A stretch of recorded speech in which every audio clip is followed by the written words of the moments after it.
Thanks, Doug. You're listening to Ottawa Morning on CBC Radio 1.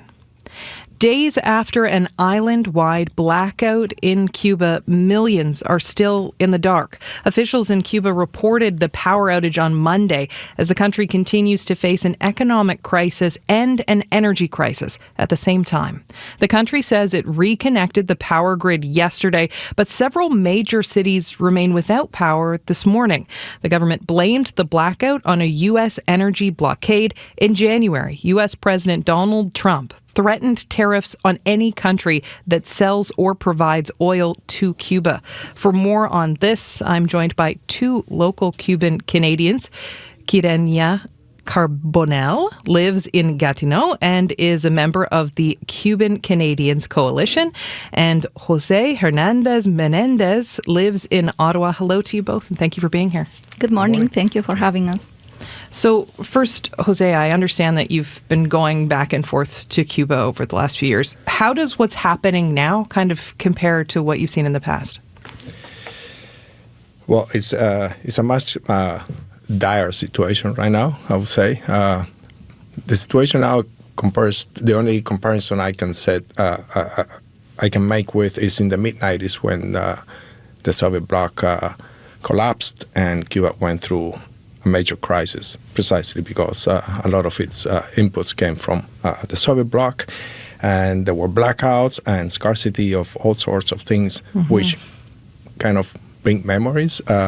It's kind of similar to what is right now, but from what I've seen, it is definitely a much more worse situation at the moment. Quirenia, what is your group hearing from people on the ground about how this is affecting people? Actually, I was in touch finally with my members of my family last night. And basically what they tell me, people are desperate. And people are in the dark, figuratively speaking and literally speaking. For example, they have been without power from the day before yesterday at 9 o'clock in the morning. I was commenting yesterday, the little chicken they had left is gone. Right now, they are sustaining themselves with a little bit of plantain and a little bit of milk. So we have a political crisis in Cuba, and what we need a transition to democracy. Communism does not work; it has not worked. While they were being supported by Soviet Union, like Jose said, and later by Venezuela, these countries were sending them a lifeline, like has Canada also. However, now that they don't have that, it's proven that the economic model and having one party in power does not help. So what the family is saying, everyone is desperate. When I say everyone, the people I correspond with or talk with, they're desperate for the U.S. administration to do something about it. And you mentioned your own family there. How widespread is this kind of crisis when it relates to food and the basic necessities? It is basic services in Cuba are collapsed for a long time. This did not start it in January. However, because the only thing standing up was resorts, in this case, tourism and oppression, it was the only two things working in Cuba. Now that hotels are closed and flights are canceled, now is making the waves in the news. But for us, for our families, we've been enduring this system for decades. I have a friend who passed away, and I just learned about it yesterday night. I'm sorry to hear that. Thank you. The family lives, let's say, 5 kilometers away from my hometown.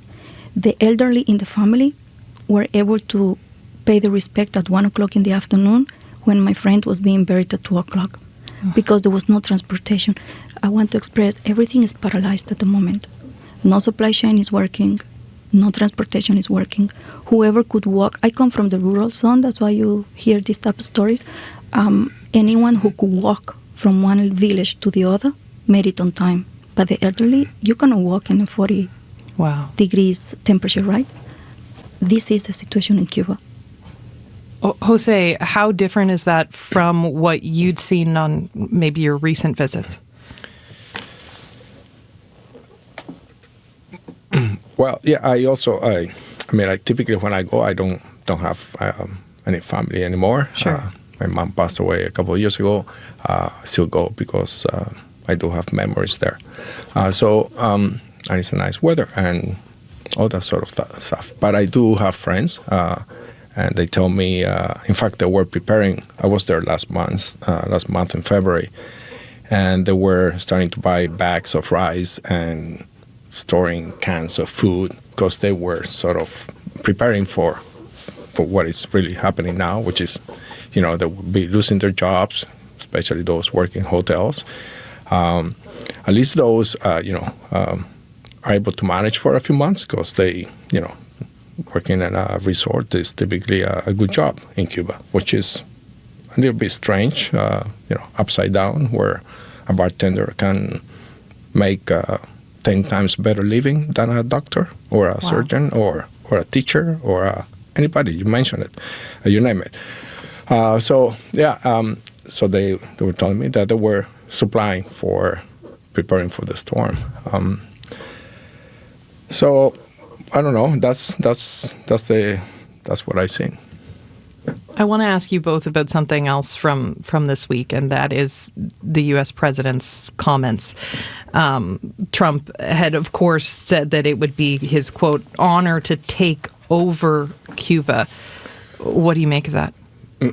I would say, as a Cuban, and being the phrase itself, whether you agree with it or not, doesn't sit very well with most Cubans. That any foreign leader says, "I'm going to take you over," even if for Cubans, even if they believe that that's perhaps something that you could do very little about, it doesn't sit right. However, I think the attention should be taken away from whatever leader of the moment says. There's been these spats with the U.S. for decades and decades, whether it's Trump, Clinton, Bush, you name it, Reagan, from back. So the situation right now, I think, is we need to focus on the changes that Cuba needs to make, irrespective of what foreign governments may say. And I think that will be up to the Cuban people to decide whether they want to continue the system they've had for 67 years or if they are looking for a serious change, not just a cosmetic one. Kirenia, I'm sure that these words mean something a little bit different after seeing what happened in Venezuela. I was going to say exactly that. We are grateful to the U.S. administration, and especially to President Trump and Marco Rubio, who has lived the consequences of having his parents in exile. We are grateful for their decisive action to do something against the communism in the Caribbean and in Latin America. If something I could transmit to Canadians this morning is that regime in the Caribbean represents a national security risk for us in Cuba, but it also represents a national hemisphere, a security risk for the hemisphere. The regime has geopolitical alliances with Iran, Russia, Belarus.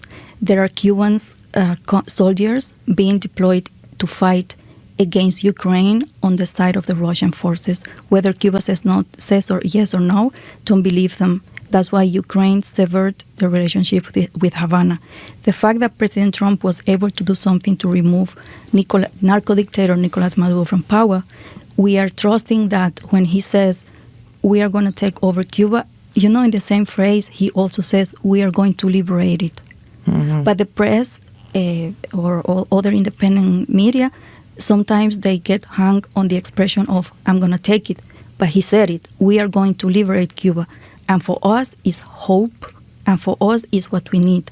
We have in Cuba a criminal dictatorship, totalitarian communist dictatorship that goes against the life of the Cubans.